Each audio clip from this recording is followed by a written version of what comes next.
देखिए, किसी भी चीज को यदि हमें सुंदर दिखाना है, अट्रैक्टिव दिखाना है, तो हमें क्या करना पड़ता है, हमें उसे सजाना पड़ता है। और यहाँ हम बात कर रहे हैं लैंग्वेज की, यहाँ हम बात कर रहे हैं कथनों की। तो ऐसा लैंग्वेज में करने को एक टर्म के नाम से जाना जाएगा, it is figure of speech. देखो, स्पीच हमने स्पीच पढ़े हैं, पार्ट्स ऑफ स्पीच। तो पार्ट्स ऑफ स्पीच में हमने क्या पढ़े हैं कि नाउन है, प्रोनाउन है, एडजेक्टिव है, एडवर्ब है, वर्ब है, प्रपोजिशन, कंजंक्शन, इंटरजेक्शन एक्सेट्रा, है ना। तो वो हमने स्पीच है, ये वाक्य है। अब ये क्या है, वो पार्ट्स थे वाक्य के। एक सेंटेंस लिखा है तो उस सेंटेंस में कौन कौन से पार्ट हैं, कि वो नाउन से, प्रोनाउन से, वर्ब से, एडजेक्टिव से, एडवर्ब से, इन सब से मिलके बना है। तो वो स्पीच का पार्ट हो गए अलग अलग। जैसे बॉडी पार्ट्स होते हैं, तो हाथ है, कान है, तो ये बॉडी बॉडी पार्ट्स हो गए। उसी तरह से सेंटेंस के पार्ट हो गए। मगर ये क्या कहाँ यहाँ पर है, फिगर ऑफ स्पीच। फिगर का मतलब होता है आकृति, फिगर का मतलब होता है आकृति। और स्पीच की कैसी आकृति है, उस स्पीच की कैसी आकृति है। आकृति मतलब कुछ उसका डिजाइन कैसा है, कहने का डिजाइन, बोलने का डिजाइन, लिखने का डिजाइन उसका कैसा है, तो वो फिगर ऑफ स्पीच। और इसे हम हिंदी में, इसके लिए शब्द आता है अलंकार। इसके लिए आता है हिंदी में शब्द अलंकार, ये तो आप समझते हैं। अलंकार, फिगर ऑफ स्पीच का मतलब है अलंकार। तो फिगर ऑफ स्पीच, ये जो वर्ड है, लैटिन वर्ड है फिगुरा, और इसका मतलब होता है shape of an object, shape आकृति ऑफ एन ऑब्जेक्ट।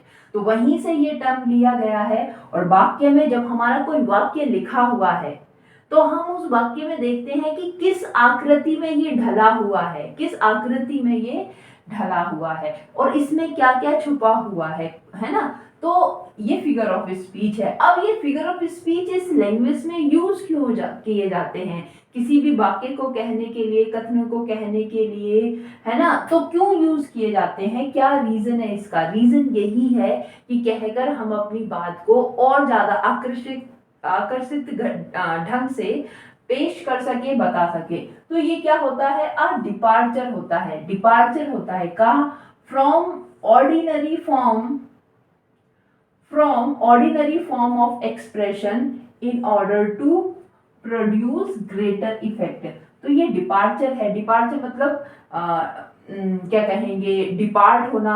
जब जैसे कि स्कूल में हम जाते हैं, भाई डिपार्चर टाइम कितना है, कहते हैं 2 o'clock। तो मतलब स्कूल से निकलने का, तो ये एक डिपार्चर है ऑर्डिनरी फॉर्म से। अब जब हम कोई सेंटेंस लिखते हैं तो ऑर्डिनरी साधारण रूप में ही लिखेंगे, पर ये साधारण रूप का, किसी सेंटेंस के साधारण रूप का डिपार्चर है। वहां से डिपार्चर होकर ये किस में आ जाता है, एक दूसरे फॉर्म में, ऐसी फॉर्म में जो कि कैसी है, जो प्रोड्यूस करती है, कुछ ज्यादा इफेक्ट प्रोड्यूस करती है, जो कुछ ज्यादा इफेक्ट प्रोड्यूस करती है, ऐसी फॉर्म में ये आ जाता है।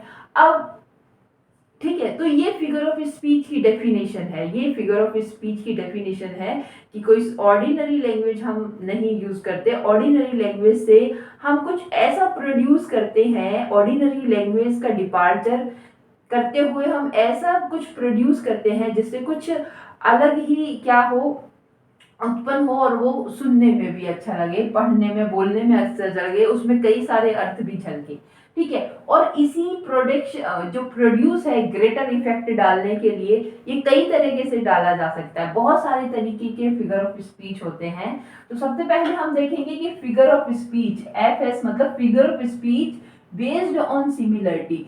सिमिलरिटी होती है समानता, सिमिलरिटी होती है समानता, कि किसी एक चीज और दूसरी चीज में कोई समानता है, कोई सिमिलरिटी है, उसी पर आधार करके फिगर ऑफ स्पीच लिखे जाते हैं। तो ऐसे फिगर ऑफ स्पीच का नाम है सिमिली है, मेटाफर है, एलेगरी है, फेबल, पैरेबल। तो ये सारे जो फिगर ऑफ स्पीच हैं, ये सिमिलरिटी के आधार पर है। ये है सिमिलरिटी के आधार पर, यहाँ पे कोई दो ऑब्जेक्ट होते हैं, उनके अंदर की सिमिलरिटी की बात कही जाती है।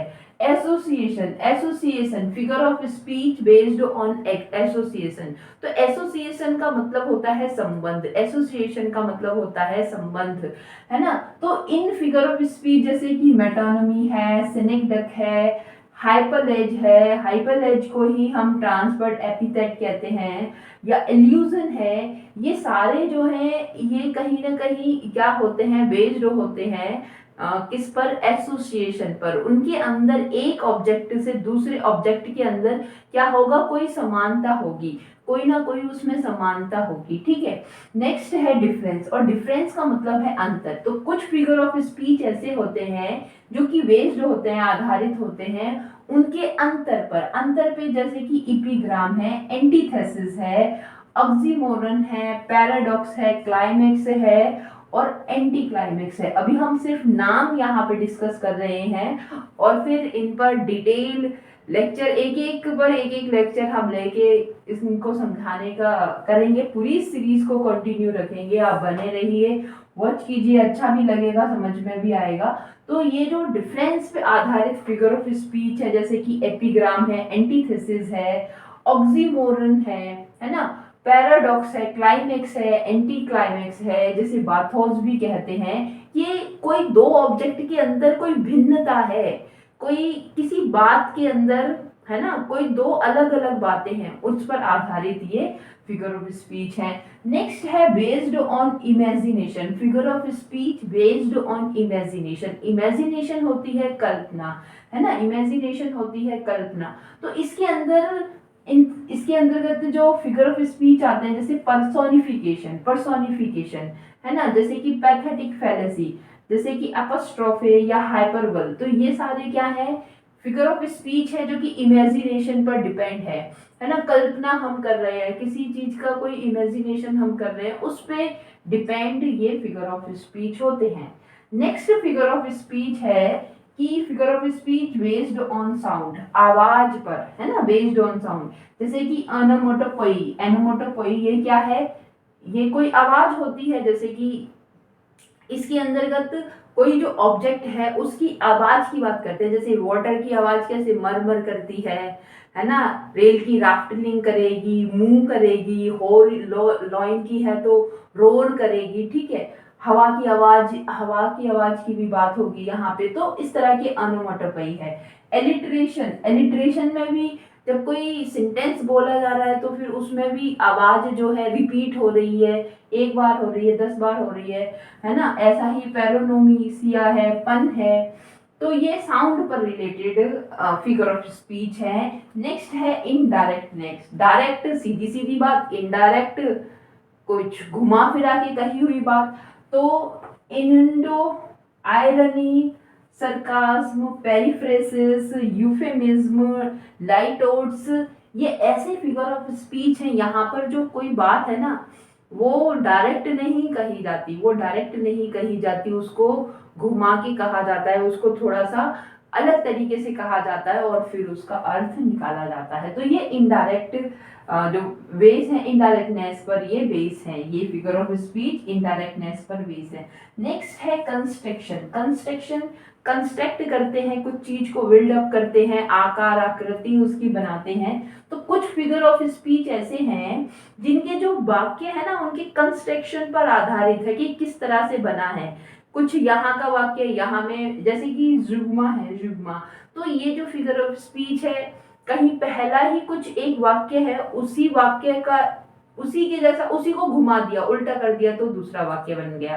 तो इस तरह के हैं, डिटेल में हम इन्हें जानेंगे, अभी नहीं बता रही है ना, और लेक्चर लंबा हो जाएगा। तो ये जुग्मा है। काइस्मस होते हैं। इंटेरोगेटिव, इसमें इंटेरोगेशन होते हैं, एक्सक्लेमेशन होते हैं, एसेंडेटन होते हैं। तो इसमें इन्वर्जन भी होना चाहिए क्योंकि उसमें भी कंस्ट्रक्शन क्या होता है, वर्ब पहले आ जाती है, ठीक है। तो ये फिगर ऑफ स्पीच की हमने यहाँ बात कही, कुछ type of figure of speech की यहाँ बात हुई कि सिमिलरिटी के आधार पर, एसोसिएशन के आधार पर, डिफरेंस के आधार पर, इमेजिनेशन के आधार पर, साउंड के इंडिफरेंट इनडायरेक्टनेस के आधार पर और कंस्ट्रक्शन के आधार पर फिगर ऑफ स्पीच होते हैं, है ना। अब ये जो फिगर ऑफ स्पीच जो एक ही कैटेगरी में आ रहे हैं, इनके अंदर बहुत सारी सिमिलरिटी होती है पर कुछ एक तो भिन्नता होगी, एक तो डिफरेंस होगा। उसी वजह से तो एक के बदले दूसरा, है ना, उस फिगर वो फिगर ऑफ स्पीच है। तो ये सारी इनकी सिमिलरिटी क्या है, इनके अंदर अंतर क्या है, इनके एग्जाम्पल के साथ हम इन्हें डिटेल में स्टडी करेंगे। अभी के लिए आप फिगर ऑफ स्पीच का मीनिंग क्या है उसे याद रखिए।